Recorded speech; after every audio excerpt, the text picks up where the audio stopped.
There is nothing worse than parting with money that you did not need to spend.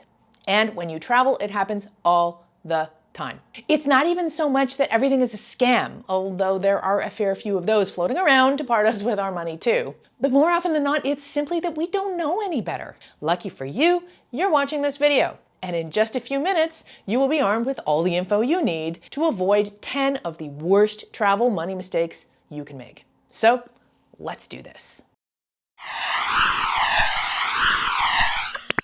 The first bunch of travel money tips revolve around local currency. A prime travel money mistake to avoid in this realm is not studying the exchange rate. Every time I go somewhere with a different currency, I take a few minutes to get to know the exchange rate. I do this by opening up my exchange rate app on my phone. Actually, if you don't have an exchange rate app on your phone, that's the first mistake. I like to use an app called XE, but there are lots out there to choose from. Anyway, I open up the exchange rate app and just start playing around with numbers. I look for benchmarks that are easy to remember so I can do calculations on the fly in my head. For example, when I'm going to Thailand, I'll play around with various numbers. I enter in round numbers in Thai baht, and I see how these numbers translate to my home currency of Canadian dollars. So 25 baht is around $1, 50 baht is about $2, 100 baht is about $4. With this basic knowledge in my head, I will be able to understand how much things cost when I go to restaurants, shops, and more. If I see lunch for 30 baht, I'll know that's a little bit over more than $1. 800 baht?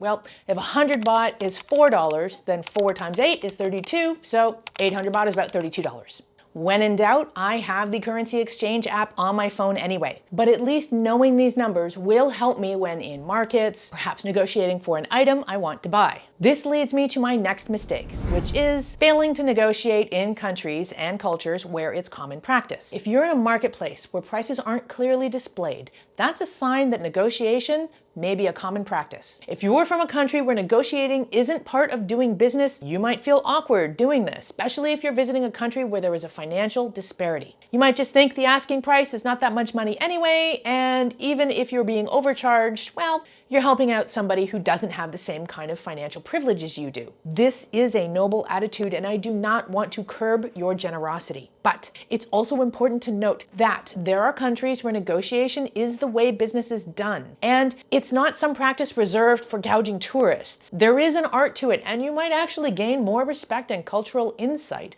by engaging in this exchange that can actually be quite fun if you embrace it. Trust me, you are not taking food off a vendor's dinner plate by negotiating. If your price is too low, they won't take the deal. Simple as that. And believe it or not, part of the game is sometimes letting them say no, that your price that you offered is too low, and instead of raising your price, you walk away. It's a bit of a bluff, and it's difficult to do if you really want that thing. But if your final offer is actually reasonable and you walk away, don't worry, they'll call you back before you get completely away. This is another reason why it's important to have an idea of the exchange rate in your head, because the next travel money mistake is going too far with negotiating. If you're down to bargaining hard over amounts that are actually quite small in your home currency after the exchange rate, there comes a point where it's better to just let it go and overpay the 50 cents. There is definitely a fine line between engaging in a cultural practice of negotiating and full-on exploiting financial disparities. But I'm jumping down a rabbit hole here. If you want to see me walk through a busy market in Ubud, Bali, and negotiate for a piece of jewelry on camera, then check out the video I've linked to in the description. It's entertaining. I have a couple more travel money hacks and money mistakes to avoid related to local currency. In this case, cash. The first mistake when using cash in a different currency is not studying the money. It is super important to get to know the money so you don't unwittingly hand over an inappropriate amount to a vendor who may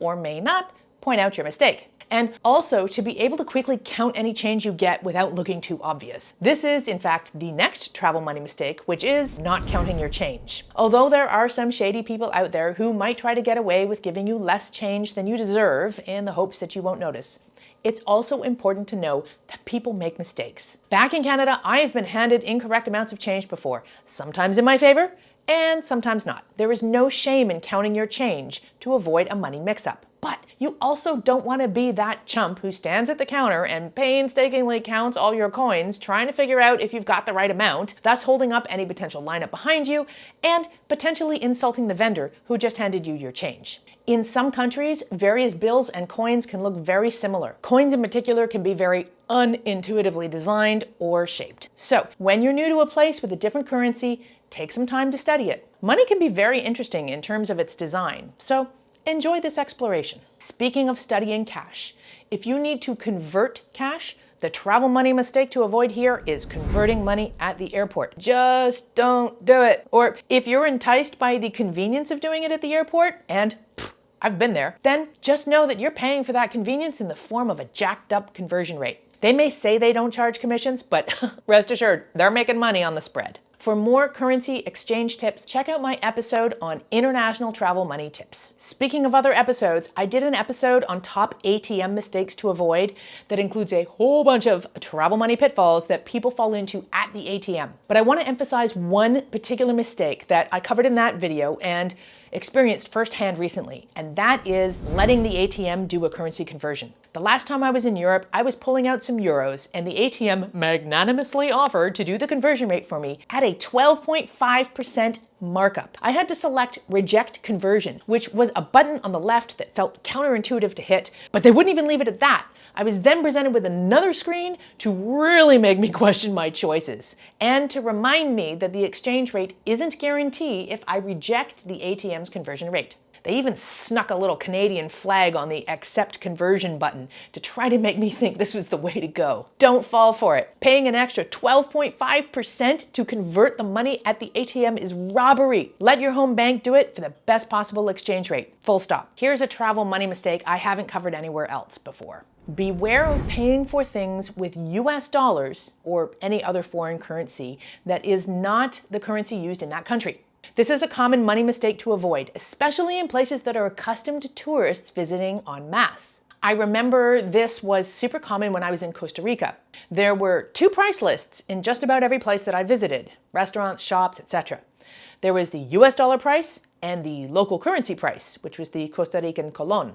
To make things even more complicated, some of these places will do this thing where you pay them in US dollars and then they give you your change in local currency.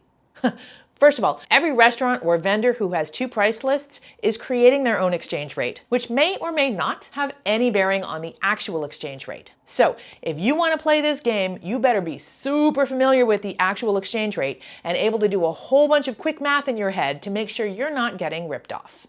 I'm going to wrap things up with a travel money mistake that rots my socks when I see it happen. And it is not checking restaurant bills to see if the tip has already been added. It happened to me just recently in the United States. I was paying with my credit card as usual, and the screen came up on the payment terminal asking how much I wanted to leave for a tip. The fact that I glanced down at the paper bill that was in that moment was my saving grace, because I noticed that a service fee had already been added to the total. But if I hadn't noticed that, I totally would have double tipped, which is exactly what they hope you'll do. Now, if you are traveling in a group of 4 people or more, it's common for restaurants to auto-add gratuity. But I was just eating with one other person, so this should not have happened. I was lucky this time, but I have been nailed by auto-gratuity thing before, and it makes me so mad. You better believe I am now extra vigilant about checking bills in restaurants. Have you made any of these travel money mistakes? Let us know in the comments which one got the better of you. And if you have any travel money tips or travel money hacks, please share those too, so we can all travel smart in style. I'm Nora Dunn, aka the Professional Hobo, and I will catch you next time. With